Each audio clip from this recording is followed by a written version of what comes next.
स्वागत है आपका। आप देख रहे हैं इंडिया टीवी। मैं हूं आपके साथ प्रिया सिंह सोमवंशी। वक्त हो चला है राजधर्म का। अगस्त का महीना खत्म होने पर है, लेकिन मॉनसून अभी भी आफत बनकर आसमान से बरस रहा है। पहाड़ों पर बादल फाट बारिश हो रही है तो मैदानों में मुसीबतों की बरसात हो रही है। धराली के बाद अब थराली में बादल फटने से किस कदर तबाही आई है। बूंद बूंद के लिए तरसने वाला रेगिस्तान सैलाब से कैसे त्राहिमाम कर रहा है। गुजरात से लेकर उत्तर प्रदेश तक बादलों के प्रहार ने कैसे तबाही मचाई है। आपको एक एक तस्वीर दिखाएंगे, लेकिन उसके पहले देखिए राजधर्म टॉप 10। 1, 2, 3, 4 आप गिनते गिनते थक जाएंगे, लेकिन नोटों के बंडल की गिनती खत्म नहीं होगी। सोने चांदी के महंगे महंगे आभूषण ऐसे फैले हैं जैसे किसी घर में नहीं, ज्वेलरी शॉप में हो। चमचमाती लग्जरी गाड़ियों की कतार। ये तस्वीरें कर्नाटक के कांग्रेस नेता के.सी. वीरेंद्र के घर की हैं, जहां ईडी ने रेड कर 1-2 नहीं 12 करोड़ रुपए कैश बरामद किया है, जिसमें डॉलर समेत कई दूसरे देशों की विदेशी करेंसी शामिल है। कांग्रेस नेता के घर से ईडी ने 6 करोड़ की ज्वेलरी भी जब्त की है। प्रवर्तन निदेशालय ने इसके साथ ही कई क्रेडिट कार्ड और पासपोर्ट भी घर से बरामद किया है। ऑनलाइन गेमिंग बिल संसद में पास होने के सिर्फ एक दिन बाद ही ईडी ने कांग्रेस नेता के घर छापेमारी की। चित्रदुर्गा जिले से कांग्रेस विधायक के.सी. वीरेंद्र पर ऑनलाइन सट्टेबाजी चलाने का आरोप है।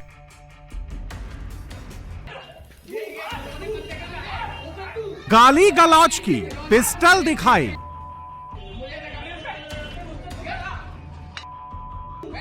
बेसबॉल बैट से किया हमला। तस्वीरें आगरा की हैं, जहां हाथों में पिस्टल लिए बसपा नेता हसीन खान जान से मारने की धमकी दे रहा है।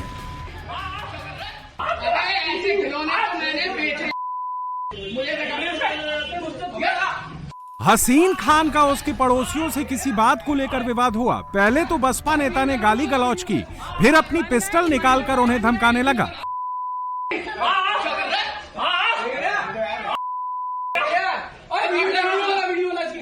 बन गई।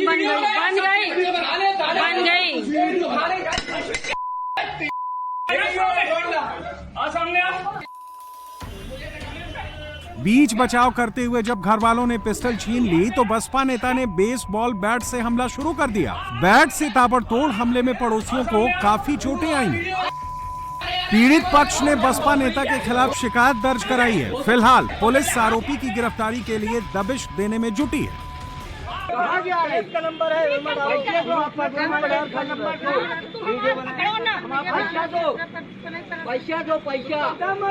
पैसा दिए नहीं जाने देंगे। आज ये रोज आती है, भाग जाती है यार, बिना पैसा दिए।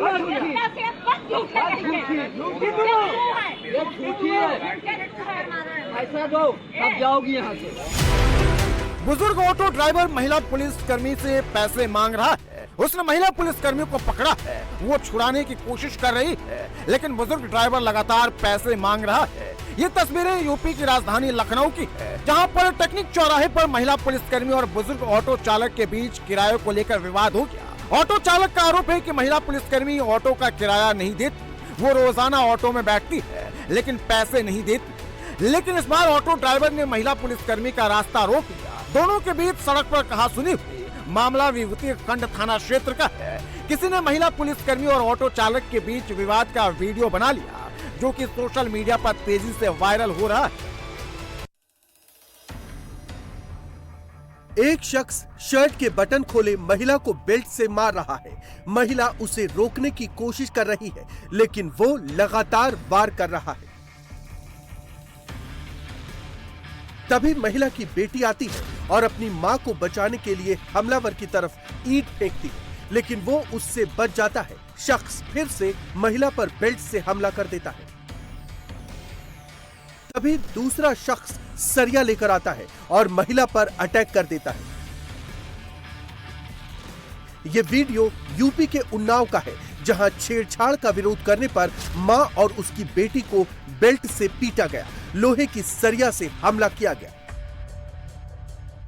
पीड़ित पक्ष का कहना है कि जब लड़की घर के बाहर कपड़े सुखाने के लिए गई, तब 3 लोगों ने उसके साथ छेड़छाड़ की। उसने ये बात अपनी मां को बताई। मां ने बाहर आकर विरोध किया तो आग बबूला दबंगों ने सड़क पर मारपीट शुरू कर दी। ये मामला सदर कोतवाली क्षेत्र के आदर्श नगर मोहल्ले का है। चढ़ाई कर रहे हैं हमारे घर बिहारी सारे, ये रे कर रहे हैं हमारे घर चढ़ाई, ये बाजारे बाहर के बुला रखे, ये बाजारे ये बोल रहे चढ़ाई, ये बाजारे ये बुला रखे, देखो वे बाजारे। सड़क पर रात में कोहराम मचा है। दो पक्ष आपस में भिड़ रहे हैं। पुरुषों से लेकर महिलाओं के हाथों में डंडे। ये तस्वीरें मेरठ के भावनपुर थाना क्षेत्र की है, जहां सड़क पर भागम भाग मची हुई है। जो सामने आ रहा है, लाठी से उसको पीटा जा रहा है। एक शख्स को 3 लोग घेर कर लाठी डंडों से पीट रहे हैं। चढ़ाई कर रहे हैं हमारे घर बिहारी सारे, ये रे कर रहे हैं हमारे घर चढ़ाई, ये बाजारे बाहर के बुला रखे, ये बाजारे ये बोल रहे चढ़ाई, ये बाजारे ये बुला रखे, देखो वे बाजारे। मेरठ के लू बक्सर गांव में गाड़ी तेज चलाने को लेकर हुआ विवाद खूनी संघर्ष में बदल गया। सारिक नाम का शख्स बेगराज के घर के सामने से तेज रफ्तार में अपने पिकअप वाहन से निकला। मकान मालिक बेगराज ने इसका विरोध किया तो कहा सुनी हो गई। तब ये किसी तरह से मामला शांत हो गया, लेकिन जब यह शख्स रात को मुस्लिम आबादी वाले इलाके से गुजरा तो सारिक के साथ मारपीट की गई। फिर दोनों गुटों के लोग इकट्ठा हो गए और जमकर मारपीट।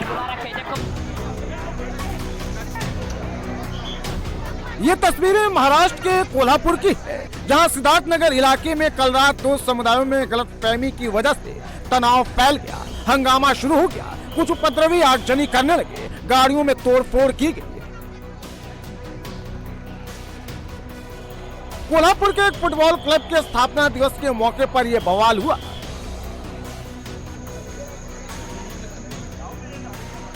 सिद्धार्थनगर कमान के पास बनाए गए मंच को लेकर विवाद इतना बढ़ गया कि देखते ही देखते दोनों समुदायों के बीच पथराव शुरू हो गया।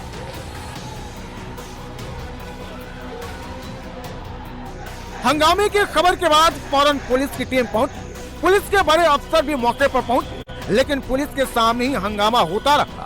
घंटों की कड़ी मशक्कत के बाद पुलिस ने लोगों को समझा बुझाकर मामले को शांत कराया।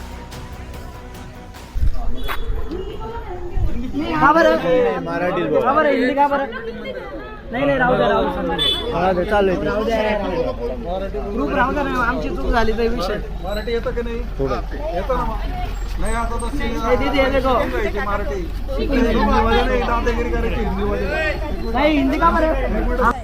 बातें सुनकर अब समझ गए होंगे कि ये तस्वीरें कहां की हैं और माजरा क्या है। मराठी हिंदी का बरं नाही राहू दे चालू ग्रुप राहू दे ना, आमची चूक झाली तर विषय मराठी येतं की नाही थोडं येतं ना नाही आता तर दीदी ये देखो मराठी नाही हिंदी का बरं। हा महाराष्ट्र मराठी माणसाचा आहे, हे बाकीचे बैठे बिटे नंतर हिंदी सुनो मेरी बात। क्या हुआ कल हम हिंदी में बात करता हूँ, क्या हुआ कल गाली क्यों दे गाली क्यों दे मार सकता है तो मारा है किसने मारा किसने मारा क्यों मारा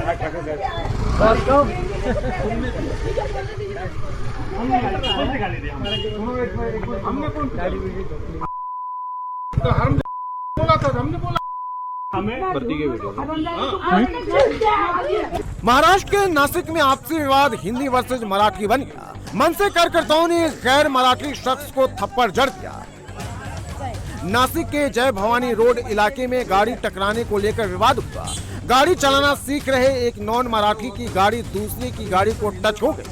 उसके बाद मनसे के कार्यकर्ता शख्स के घर पहुंचे। वहां हिंदी मराठी वाला राग अलापा और फिर बातचीत के दौरान एक शख्स ने चांटा रसीद कर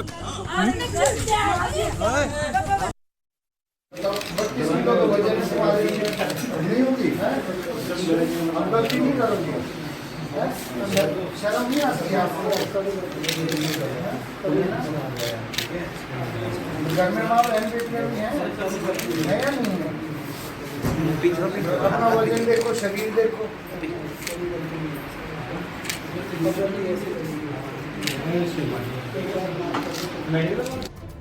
हाफ एनकाउंटर के बाद होश में आया रेप का आरोपी एसएसपी के सामने हाथ जोड़कर जिंदगी की भीख मांग रहा है।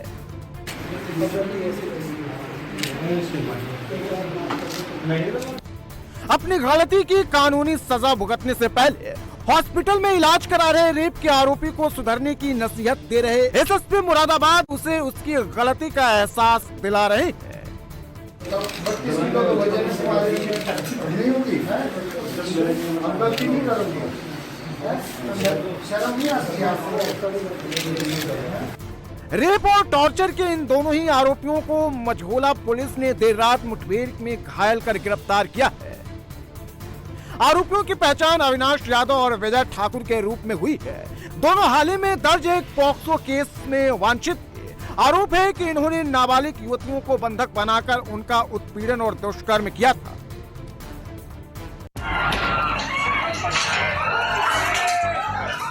बैल अचानक बेकाबू हो गया, वो घोड़े की तरह उछलने लगा, तेजी से भागने लगा। ये तस्वीरें महाराष्ट्र के लातूर की है, जहां जुलूस के दौरान एक बैल ने ऐसा हुड़दंग काटा जिससे हर कोई दहशत में आ गया। बैल लोहे की रॉड को पटक पटक कर ऐसे उछाला कि अफरा तफरी मच गई। एक शख्स तो बैल के पैरों तले आने से बाल बाल बच गया। लातूर जिले में बैल पोला उत्सव के मौके पर बैलों को सजाया गया। यहाँ लक्ष्य नाम के एक बैल को सजा धजा कर जुलूस में लाया गया, लेकिन बैल अचानक गुस्से में आ गया और उसने पूरे इलाके में तांडव मचा दिया। भागते हुए बैल की रफ्तार इतनी तेज थी कि कोई इसके सामने नहीं टिक पाया। हालांकि बाद में ये बैल एक खेत में जाकर खुद रुक गया।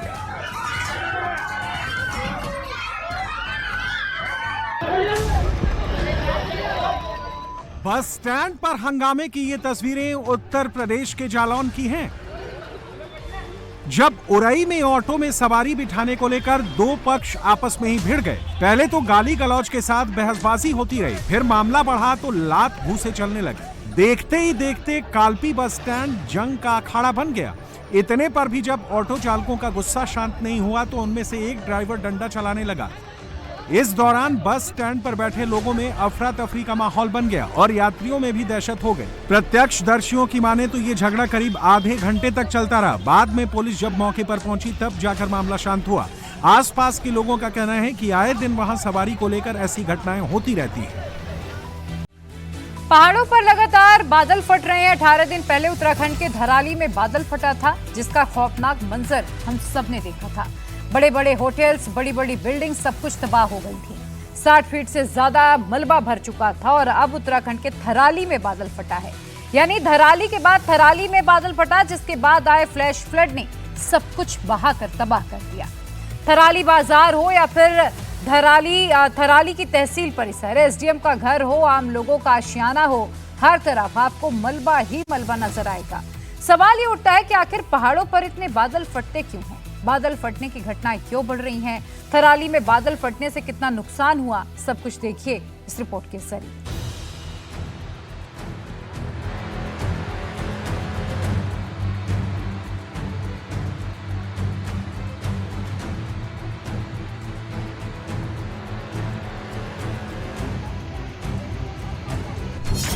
पहले धराली, अब थराली। पहाड़ों पर नॉन स्टॉप बादल पार तबाही। ये गाड़ियाँ, ये देखो,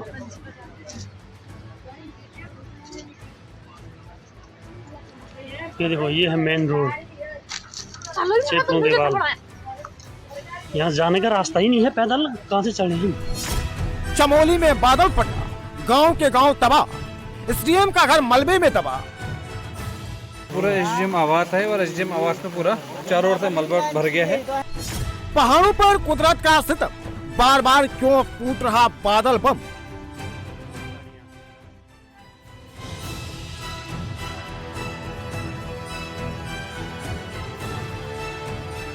ये गाड़ियाँ, ये देखो,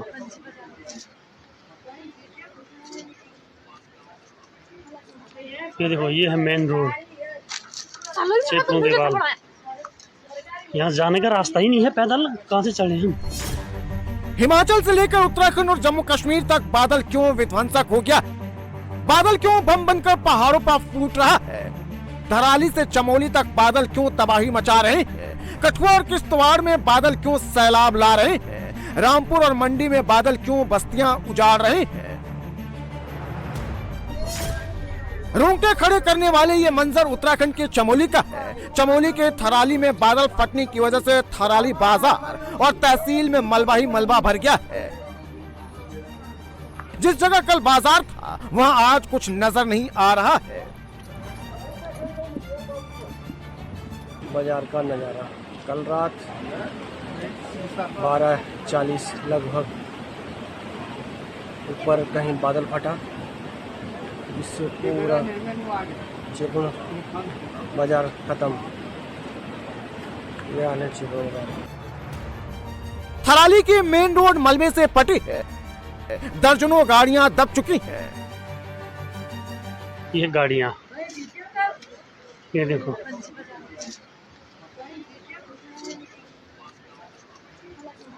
ये देखो, ये है मेन रोड चेतनों के बाद।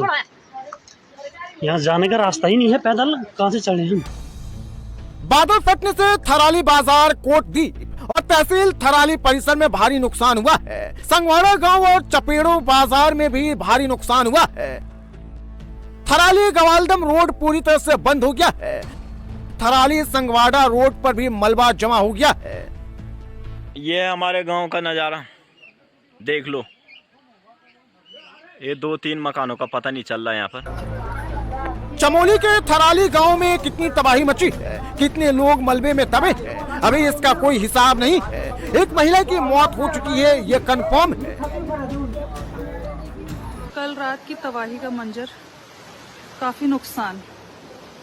मेरे स्वयं के आवास में मलबा घुसा हुआ है और अन्य घरों में भी काफी मलबा घुसा हुआ है। और ये एसडीएम आवास यहाँ पर है। एसडीएम आवास की दीवार तोड़ करके मलबा अंदर घुसा हुआ है। ये चमोली का एसडीएम आवास है। आधी रात को जब बादल फटा तो सैलाब के साथ मलबा एसडीएम आवास में घुस गया। एसडीएम आवास की दीवार टूट गई, करीब 4 फीट तक मलबा भर गया। ये स्थिति है एसडीएम आवास की, और लगभग 2 फुट मलबे से चारों ओर से जो है पूरा आवास परिसर जो है वो एसडीएम का आवास मलबे से में दब गया है। एसडीएम आवास को भारी मात्रा में नुकसान हो गया है। पूरा ये एसडीएम परिसर है, ये आप देख सकते हैं। लगभग 4 फुट मलबा जो है, लगभग 4 फुट का मलबा। ये एसडीएम आवास है। कहीं भी जाने की स्थिति नहीं है इसमें।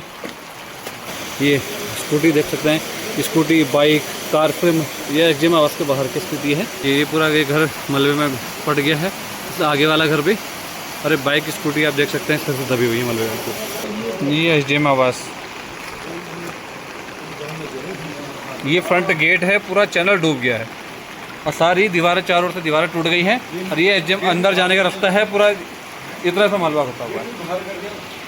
भारी मात्रा में नुकसान हुआ है। पूरा मलबा जो है, लाइट के पोल हैं, सारे पोल टेढ़े हो गए हैं और पीछे से दीवार टूट के आगे काफ़ी भारी मात्रा में नुकसान हो गया यहाँ पर। उत्तराखंड में बार बार बादल फट रहा है। 5 अगस्त को धराली में भी बादल फटने से तबाही हुई है। सैकड़ों लोग मलबे में दब गए थे। और अब धराली से करीब 300 किलोमीटर दूर थराली में बादल फटने से तबाही मची है। धराली की तबाही में 65 लोगों की मौत हुई थी। थराली में अभी तक 1 की मौत और 2 लोग लापता बताए जा रहे हैं।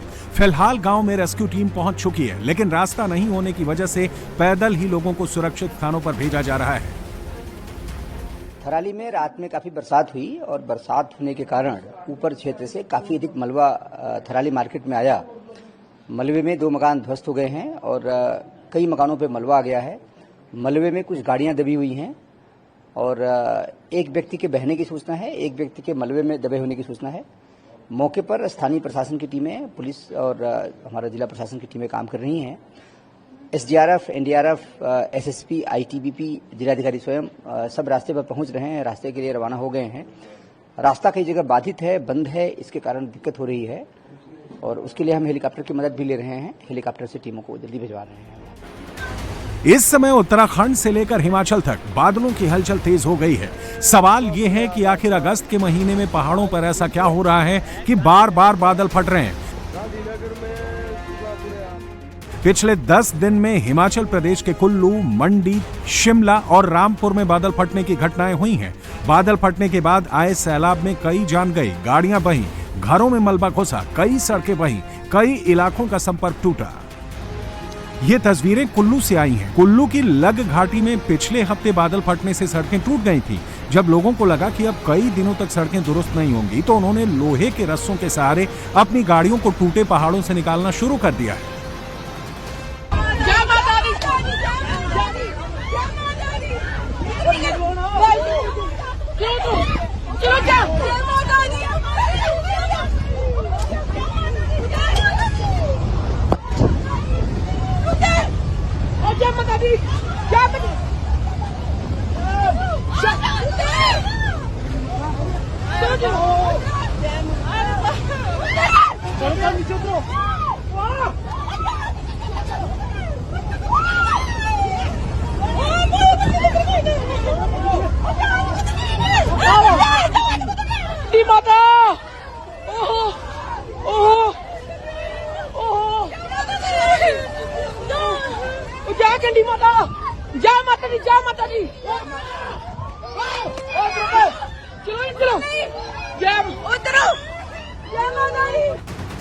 बादलों का कहर जम्मू कश्मीर पर भी टूट रहा है। पिछले हफ्ते किश्तवाड़ के चसोटी में बादल फटने से भारी तबाही मची थी।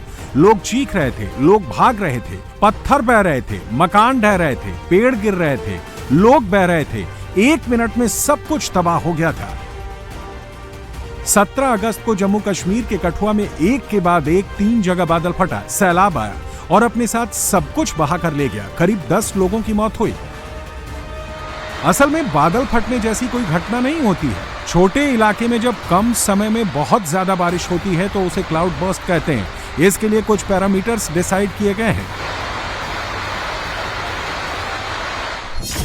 20 से 30 वर्ग किलोमीटर के इलाके में 100 mm प्रति घंटा यानी 1 घंटे में 10 सेंटीमीटर या इससे ज्यादा बारिश हो तो उसे क्लाउड बर्स्ट माना जाता है। आसान भाषा में समझें तो 4 वर्ग किलोमीटर एरिया में जब 10 करोड़ लीटर से ज्यादा पानी सिर्फ 1 घंटे में बरस जाए, 30 वर्ग किलोमीटर एरिया में जब 300 करोड़ लीटर पानी सिर्फ 1 घंटे में बरस जाए तो उसे बादल फटना माना जाता है। कई बार तो इतना पानी चंद मिनट में ही बरस जाता है।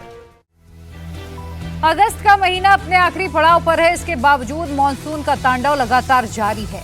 पहाड़ से लेकर मैदान तक हाहाकार मचा है। अरब सागर से उठ रही नमी भरी हवाओं के चलते गुजरात से राजस्थान तक मूसलाधार बारिश का कहर जारी है, तो वेस्टर्न डिस्टर्बेंस के चलते पहाड़ी राज्यों समेत उत्तर प्रदेश, मध्य प्रदेश में भी बादल का कहर बरप रहा है। नदियों के उफान के चलते लोगों के घरों मकानों में बाढ़ का पानी घुस चुका है। लोग त्राहिमाम कर रहे हैं। एक रिपोर्ट देखिए। पहाड़ से मैदान, मॉनसूनी आफत से त्राहिमाम।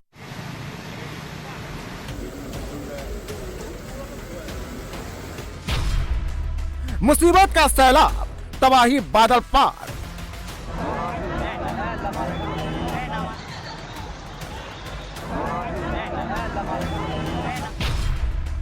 लहरों में फंसी जान, कहां सेना ने संभाली कमान।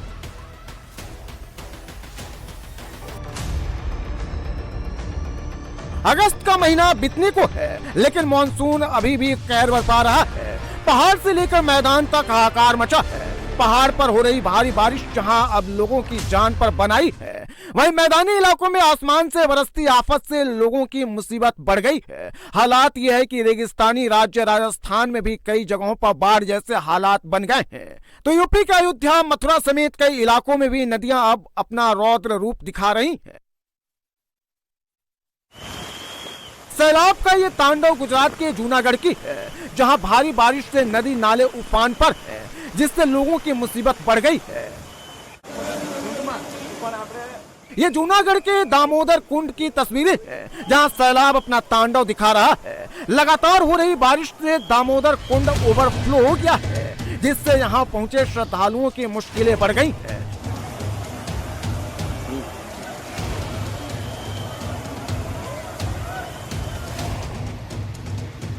जूनागढ़ का सोनरख नदी भी खतरे के निशान से ऊपर बह रही है, जिससे आसपास के इलाकों में बाढ़ जैसे हालात बन गए हैं। गिरनार पर्वत पर भारी बारिश के कारण सोनरख नदी में उफान आ गया है, जिससे जूनागढ़ के निचले इलाकों में बाढ़ जैसे हालात बने हुए हैं।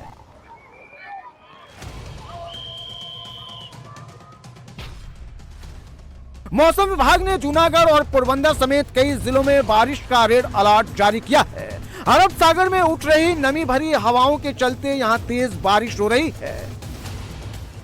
गुजरात के साथ राजस्थान के कई हिस्सों में भारी बारिश से हालात बिगड़ गए हैं। पूर्वी राजस्थान के लिए चंबल नदी जीवनदायिनी मानी जाती है, लेकिन आसमान से बरस रही आफत से ये नदी लोगों की जान लेने पर आमादा है। चंबल अपना रौद्र रूप दिखा रही है। नदियों में आए उफान से आसपास के इलाकों में पानी घुस गया है।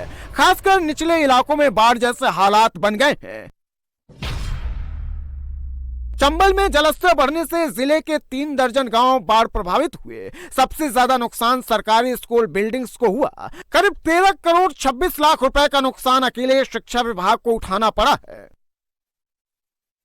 बारां में भी आसमानी आफत से भारी तबाही हो रही है। बाढ़ का पानी कहर बनकर लोगों पर टूट रहा है। पानी भरने से गांव के गांव टापू में तब्दील हो गए हैं। बस स्टैंड, रेलवे स्टेशन, बाजार, दुकान, मकान सब पानी में डूबे नजर आ रहे हैं। पिछले 2 दिनों से हो रही बारिश की वजह से पूरा शहर पानी में डूब गया है। हालात ये है कि प्रशासन ने स्कूलों की छुट्टी कर दी है। तेज बारिश की वजह से नदी नालों में पानी का बहाव तेज हो गया है। पुलिया पर पानी की धार देखकर लोग दहशत में हैं। शहर के प्रमुख मार्गों और चौक समेत कई कॉलोनियों में पानी भर गया है। ये तस्वीरें सवाई माधोपुर की है, जहां लगातार हो रही बारिश के चलते बाढ़ जैसे हालात बन गए हैं। मूसलाधार बारिश के चलते कई कॉलोनियों में पानी भर गया है। सवाई माधोपुर के सुरवाल बांध की ये तस्वीरें देखिए, जहां सैलाब की चपेट में आने से एक नाव पलट गई। नाव पर 9 लोग सवार थे। इन तस्वीरों को देखिए, तेज बहाव में लोग नाव पर बैठे हुए हैं। इसी दौरान अचानक नाव पलट जाती है। इसके बाद वे एक एक कर नाव के साथ बह जाते हैं।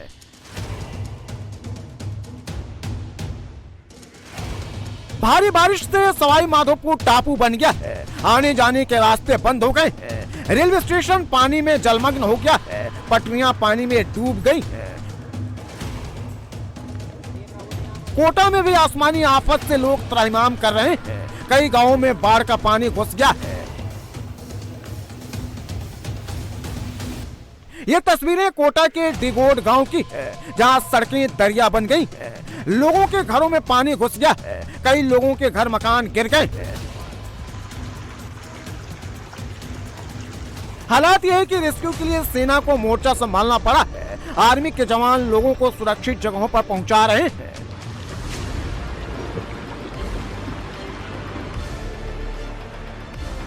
लोकसभा अध्यक्ष ओम बिरला ने बाढ़ प्रभावित इलाकों का दौरा किया।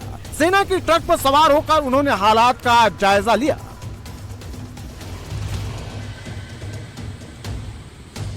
कोटा के साथ ही बूंदी में भी भारी बारिश से हालात बिगड़ गए हैं। जिले के नैनवा और केशवराय पाटन जैसे इलाके सबसे ज्यादा प्रभावित हैं। मूसलाधार बारिश से नवल सागर डैम ओवरफ्लो हो गया है। वहीं डैम से पानी छोड़े जाने से बूंदी मार्केट समेत निचले इलाकों में बाढ़ जैसे हालात हैं। एहतियात के तौर पर प्रशासन ने यहां भी स्कूलों की छुट्टियां कर दी है। गुजरात में अगले 48 घंटे बेहद भारी हैं। 13 जिले पहले ही बाढ़ की चपेट में हैं। देवभूमि, द्वारका, गिर सोमनाथ, जूनागढ़, अमरेली में रिकॉर्ड तोड़ बारिश हुई है। नदियां तमाम उफान पर हैं। सड़क पर सैलाब आ चुका है। बड़े बड़े टैंकर बाढ़ में बह रहे हैं। सबसे ज्यादा हंगामा गिर सोमनाथ, जूनागढ़, अमरेली, पोरबंदर को लेकर मचा है। इन जिलों में किस बात की बड़े जोर शोर से चर्चा हो रही है, इस रिपोर्ट के जरिए आप भी देखिए।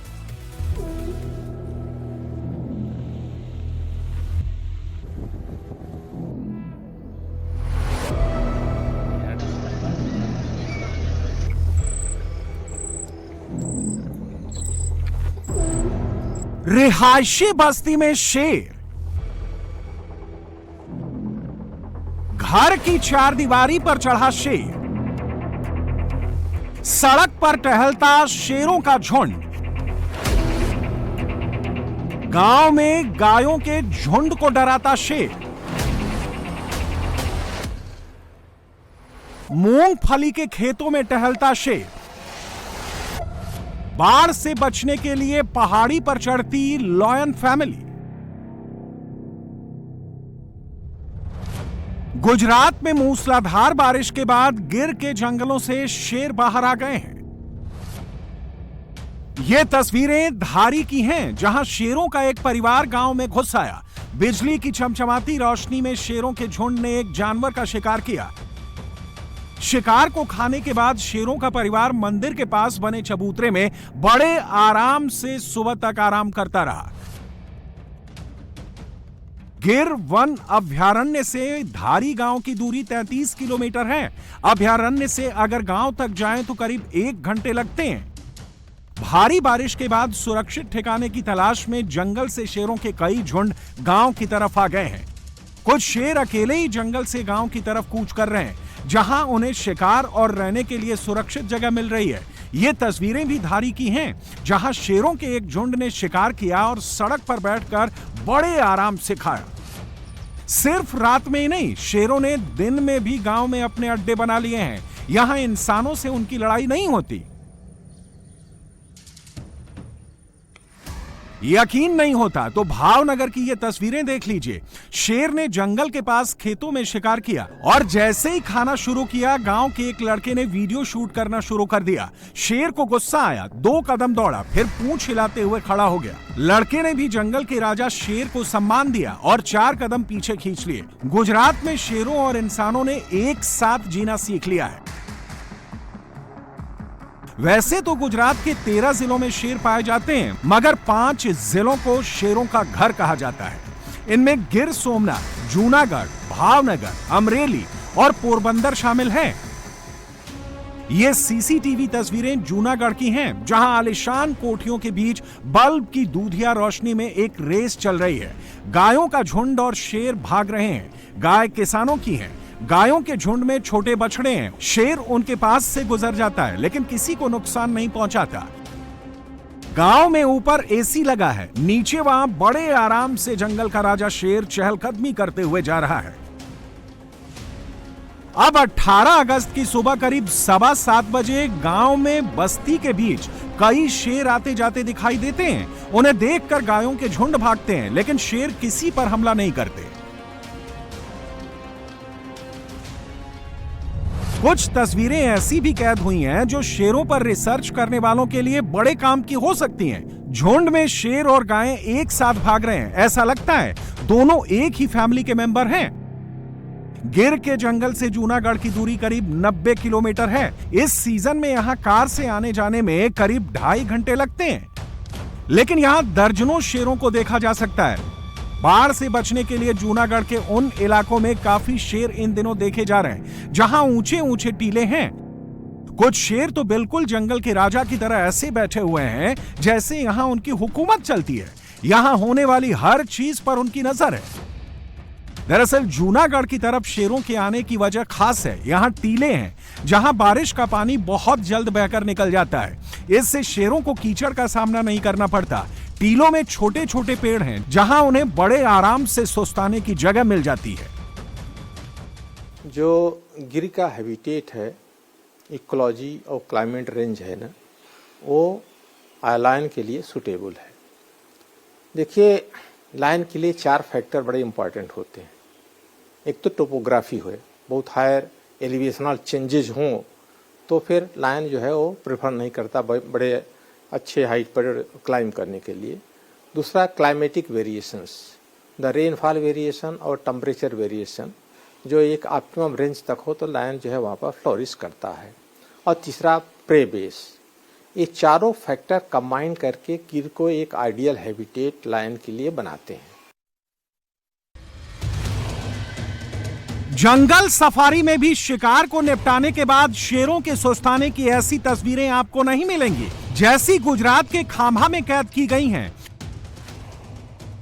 2 शेर रात में खर्राटे मारकर सो रहे हैं। गांव वाले उन पर टॉर्च की रोशनी मारते हैं। शेर इतनी गहरी नींद में हैं कि उन्हें कोई फर्क नहीं पड़ता। ये तस्वीरें मूसलाधार बारिश होने से थोड़े पहले कैद की गई हैं। शेरनी अपने बच्चों के साथ मस्ती कर रही है। शेरनी के बच्चे दिन के उजाले में खेल रहे हैं। इसी शेरनी की कुछ और तस्वीरें कैद हुई हैं, जिसमें वो अपने 4 कब के साथ जंगल की सैर कर रही है। रास्ते में शेरनी जहां जहां शिकार की तलाश में रुकती है, उसके छोटे बच्चे मौके का खूब फायदा उठाते हैं। खांबा गिर अभयारण्य से 80 किलोमीटर दूर है, लेकिन यहां बाढ़ बारिश से बचते हुए शेरों के कई झुंड देखे गए हैं। शेरों के कई जोड़े जंगल में आराम करते हुए कैद हुए हैं, तो कई खेतों में सुस्ताते हुए कैद हुए हैं। जंगल के राजा शेर की ऐसी रोमांचकारी तस्वीरें कम ही कैद करने का अनुभव मिलता है। गुजरात में शेर आमतौर पर ग्रुप में रहते हैं। बाढ़ बारिश के दौरान कई शेर ग्रुप से बिछड़ गए हैं और उन्हें अकेले ही खेतों और गांवों में देखा गया है। खांबा से गुजरने वाली रोड का नजारा अद्भुत है। शेरों का एक पूरा परिवार रोड पर ऐसे घूम रहा है जैसे मेला देखने जा रहा। इस ग्रुप में 5 शेर हैं। रोड पर ऐसे धमाक चौकड़ी कर रहे हैं जैसे इन्हीं का कब्जा हो।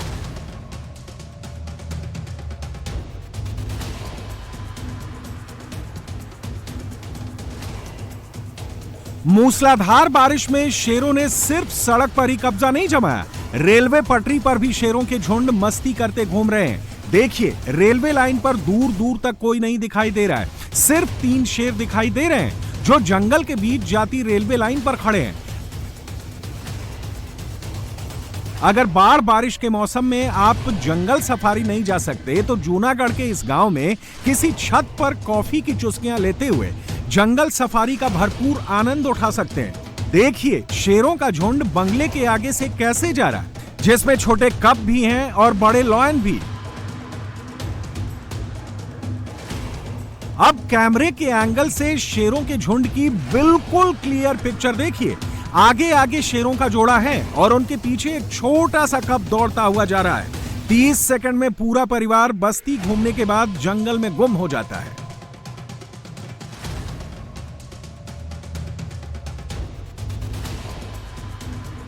शेरों के शौकीन जरा इस तस्वीर को सांसें थाम कर देखें।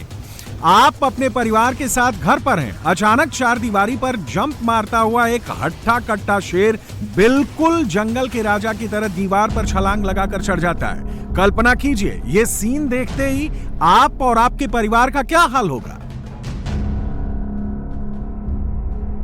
लेकिन गुजरात में एशियाटिक शेरों को देखकर कोई नहीं डरता। वजह, जैसे राजस्थान में बिश्नोई समाज काले हिरण को पूजता है, वैसे ही गिर के जंगल के आसपास की बस्तियों में एशियाटिक लॉयन को भी कई समाज पूजते हैं। यहां ना लॉयन को इंसानों से डर लगता है और ना ही इंसानों को लॉयन से। यही वजह है कि गुजरात में शेरों का कुनबा तेजी से बढ़ रहा है। गुजरात में बचे रहे और बाद में फ्लरिश किए, वो बड़ा इंपॉर्टेंट चीज है। और उसका एक बहुत बड़ा कारण जो है वो यहाँ की लोकल कम्युनिटी है। जो लोकल लोग हैं उन्होंने बड़ा सहयोग दिया।